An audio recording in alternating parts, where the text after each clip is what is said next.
तनाशा हो चुकी है। जो छात्र बैठे हुए हैं, छात्रों के साथ दूसरा प्रचार हो रहा है। और मैं कहता हूँ कि धर्मेंद्र प्रधान को इस्तीफा देने में क्या दिक्कत है? आप जवाबदेही तय हो, इस्तीफा दीजिए। और जिम्मेवारी श्रवण कुमार का लिए था। हाँ 22 जान कुर्बानी प्रेशर में रहता है। हम सब छात्र रहे अपने जीवन परीक्षा की तैयारी करते हैं। कितना मानसिक प्रेशर, एक झटके पेपर लीक हो जाना और परीक्षा रद्द हो जाना, कितना मानसिक तनाव उन बच्चों के ऊपर होता है। ये सब तो हम लोगों ने देखा है। तो क्या प्रधानमंत्री की जान की कीमत है, शिक्षा मंत्री की जान की कीमत है और उन बच्चों की जान की कीमत नहीं है? सबकी जान की कीमत समान है। धर्मेंद्र प्रधान को इस्तीफा देना चाहिए। सरकार की तो संवाद ही नहीं कर रही है। सरकार 32-33 जिलों से छात्र बैठे हुए हैं, संवाद करने की बजाय उनके ऊपर लाठियां बरसाई। कल जो पटना में छात्रों का प्रदर्शन हुआ, कल भी लेकर के AIMIM के विरोध में छात्रों के साथ आप जायज मांगों को नहीं संवाद नहीं करिएगा तो मजबूर होकर छात्रों को विरोध क्यों किया जा रहा है? छात्रों का देखिए बहुत तरह के बयान सुनिए। पहले आप पुलिस ने उनको लाठियां बरसाई। अभी आपको सुना, देखिए ये AIMIM के विधायक स्पष्ट तरीके से कहा सरकार के अत्याचार की सुनी जानी चाहिए। क्या आज आप यहाँ बैठे धरने पे बैठे कई जो जनप्रतिनिधियों पर हमला हुआ उसको लेकर कभी कहा कि दुर्भाग्यपूर्ण है। छात्रों की मांग क्या मैसेज देने की कोशिश है आप इस तरह से पहुंचा है? देखिए प्रकट नहीं हो नदियों के कटाव को लेकर के भी जो है वो विरोध प्रदर्शन कर रहे हैं। जो छात्रों की आवाज नहीं सुनना चाहिए, सरकार तक अपनी आवाज को पहुंचाने के लिए और नीट की परीक्षा में जो छात्र जिसके लिए मांग में बैठे हुए जो छात्र जो परीक्षा के पेपर लीक हुए और मानसिक तनाव में लगभग 22 बच्चों ने अपनी जान ली, तो धर्मेंद्र प्रधान जो शिक्षा मंत्री हैं, केंद्रीय शिक्षा मंत्री, उनको जिम्मेदारी लेते हुए इस्तीफा दे देना चाहिए और छात्रों की जायज मांगों को मानना चाहिए। अच्छा, कौन सी मांगे छात्रों की? मांग तो सिर्फ यही है कि एक पारदर्शी और जवाबदेह परीक्षा ये सरकार तय करे और जिम्मेदारी तय हो। कौन लोग जिम्मेवारी लेंगे कि जिनके अगर परीक्षा लीक पेपर लीक होता है? तो इस तमाम चीज़ों को लेकर एक फास्ट ट्रैक कोर्ट बनाया जा रहा है। प्रधानमंत्री ने खुद कहा है कि सजा होगी। देखिए, फास्ट ट्रैक कोर्ट बनाया जा रहा है, लेकिन वो किसके लिए? वही जो नीचे की मछलियाँ हैं, पकड़ाई तो नीचे की मछलियाँ हैं, लेकिन जो दोषी लोग जो ऊपर के लोग हैं, आखिर में फिर लगातार पेपर लीक हो रहे हैं और फिर छोटे छोटे लोगों पे कार्रवाई करके सरकार उसकी नुकातोती कर सकती है। तो ये कहीं न कहीं सरकार फिर उसको खत्म कर देगी, फिर परीक्षाएं लीक पेपर लीक होंगे। और ये कोई नई पहली बार तो हुआ नहीं इस देश में, लगातार परीक्षाएं। अच्छा, एक छात्र जो गरीब बच्चा है, उसके माँ बाप कितना परिश्रम करके पैसे इकट्ठा करके अपने बच्चों को कोटा, दिल्ली और इलाहाबाद भेजते हैं पढ़ा देते पढ़ने के लिए, और एक झटके में पेपर लीक हो जाए, परीक्षा रद्द हो जाए। क्या बीतती है उन बच्चों के ऊपर, क्या बीतती है उस परिवार के ऊपर, आप भी समझ सकते हैं। हम सब अपने जीवन में छात्र जीवन में छात्र रहे हैं, हम लोगों ने परीक्षाओं की तैयारी की है। कितना मानसिक प्रेशर रहता है कि सबको पता है। छात्र अगर बाहर निकले तो क्या मतलब? वैसे ही तमाम तो मैं सोचते हैं काम करना। हाँ, देखिए हमारे साथ बसपा के विधायक हैं हमारे साथ सीधे तौर पर। देखिए आज सदन में नहीं गए हैं, बाहर ही जो है धरना कर रहे हैं। सीधे संख्या मूर्ति लिए हुए हैं, क्या कहिएगा? देखिए, जब तक ये सरकार छात्रों से संवाद नहीं करेगी और शिक्षा मंत्री धर्मेंद्र प्रधान इस्तीफा नहीं देगी और जब तक ये सरकार एक पारदर्शी और जवाबदेही परीक्षा प्रणाली नहीं बनाएगी तो किसी की जरूरत है। तो आप सदन नहीं जाएंगे? नहीं, हम तो बाहर ही धरने बैठे। जब सदन में कोई सुनवाई ही नहीं है, कोई जायज मांगों की सुनवाई नहीं है, तो बाहर ही धरने में बैठा जाएगा। तो भीमराव अम्बेडकर की मूर्ति क्योंकि ये संविधान के साथ खिलवाड़ हो रहा है। बाबा साहब ने बहुत कुर्बानी देकर संविधान बनाया था। यह संविधान इसलिए बनाया था कि पेपर की परीक्षाएं लीक हो और छात्र जो है आत्महत्याएं करे, पुलिस जो है छात्रों पर लाठियां बरसाए, इसलिए बाबा साहब तो सदन में जाके आवाज उठा सकते हैं। सदन में सुनवाई कहाँ होगी? कौन हल्का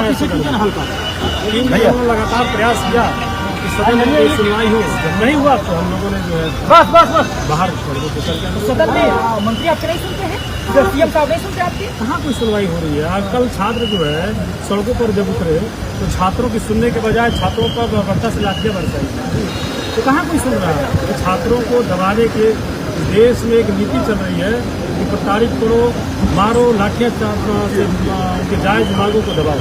हाँ, तो कई विधायकों पर हमला हुआ, जनप्रतिनिधियों पर, कई पत्रकार भी पीटे गए। देखिए अब देखिए अब पुलिस ने लाठियाँ भाजी और उसमें कितने लोगों भंगा में किसको चोट लगी, लेकिन ये तो कहने कि ये स्थिति पैदा किसने किया? ये सरकार ने स्थिति पैदा की। 32-33 दिन हो गए। अगर सरकार अगर संवाद की होती और छात्रों की जायज मांगों को मान गई होती तो ये स्थिति विधायकों को आज पूरे देश में छात्र सड़कों पर है और अपनी जायज मांगों को लेकर पूरे देश में छात्र सड़कों पे है और ये सरकार कहीं न कहीं तानाशाह और निरंकुश है। चलिए, तो देखिए ये बसपा के विधायक हैं, इनका कहना है कि सदन में जो है वो नहीं जाएंगे और बाहर ही जो है वो भीमराव अम्बेडकर के लेकर के वो बाहर बैठे हैं। कह रहे हैं कि सदन में बात आंदोलन में सरकार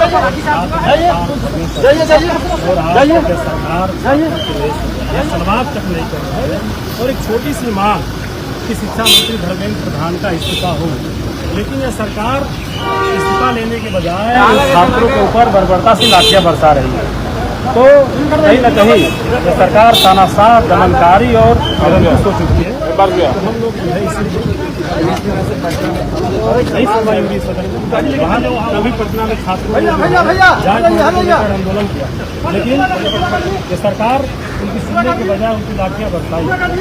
तो हम क्या है, हमारी मांग है कि धर्मेंद्र प्रधान जो शिक्षा मंत्री है वो इस्तीफा दे और एक जवाबदेह और पारदर्शी शिक्षा प्रणाली हो और जब पेपर लीक हो तो उसकी जवाबदेही तय हो कि कौन जिम्मेवारी लेगा और जो छात्रों के ऊपर पुलिस द्वारा केस दर्ज किए गए हैं उन केसों को वापस लिया जाए और दमनकारी जो नीति है इसको बंद किया जाए।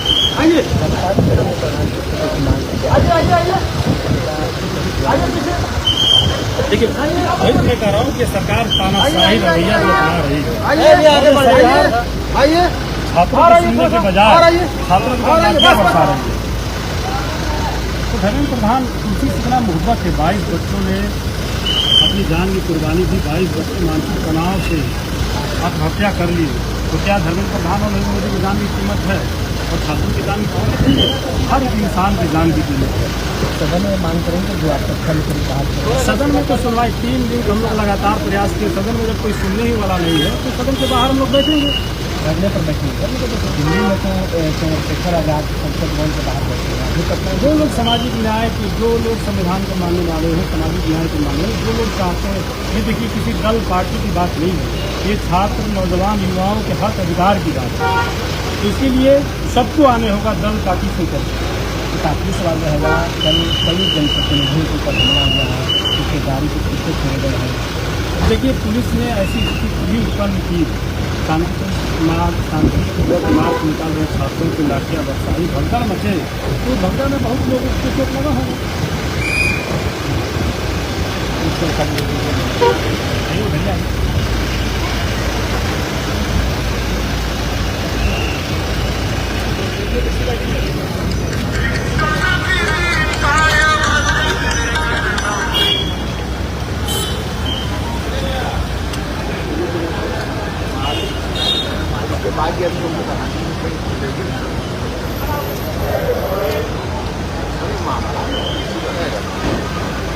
चलते ना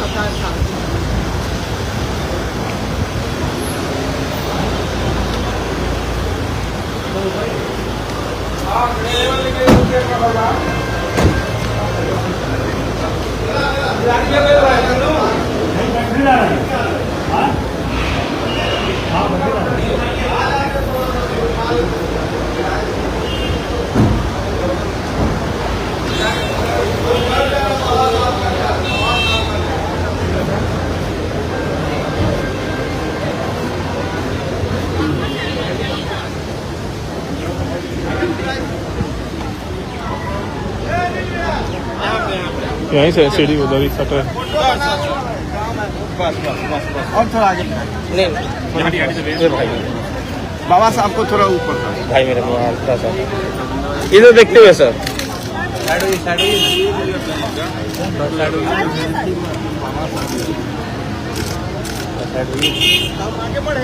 बढ़िया आ रहा है। इधर इधर इधर देखिए, इधर ओवर ऑल भाई यही पूरा विधानसभा से चक्कर है। इधर इधर देखिए।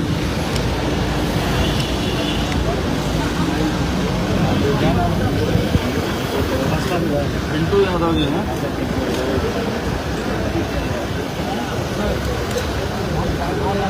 पत्रकार वाला भी मुद्दा उठा देना है। अंदर तो मौके नहीं, हम यही बैठेंगे। यहाँ ठीक यहीं बैठिएगा। वहाँ से सीढ़ी वहाँ से है, किनारे से सीढ़ी फोटो बनेगा। बनेगा बाद में। पर दिया खोलिए।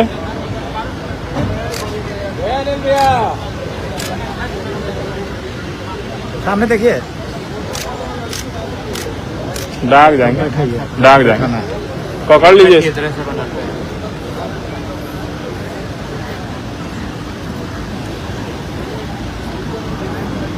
तो चलिए झंडा नहीं है, चलिए हम खोल के देंगे।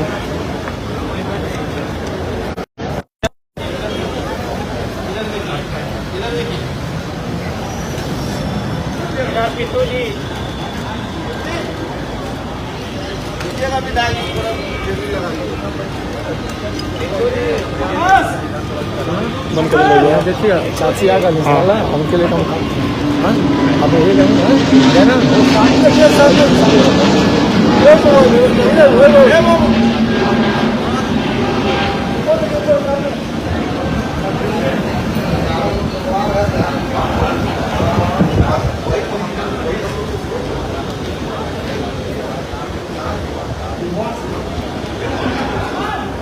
गोदिया में रख भैया, फोटोवा गोदिया में रख लीजिए, पैरवा पर।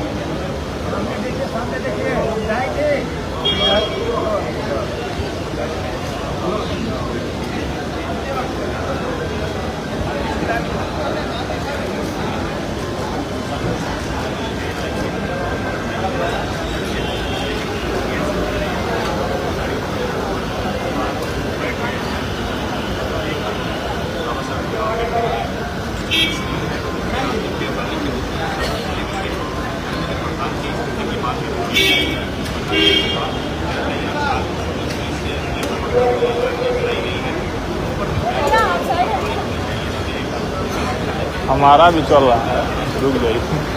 सामने देखिए।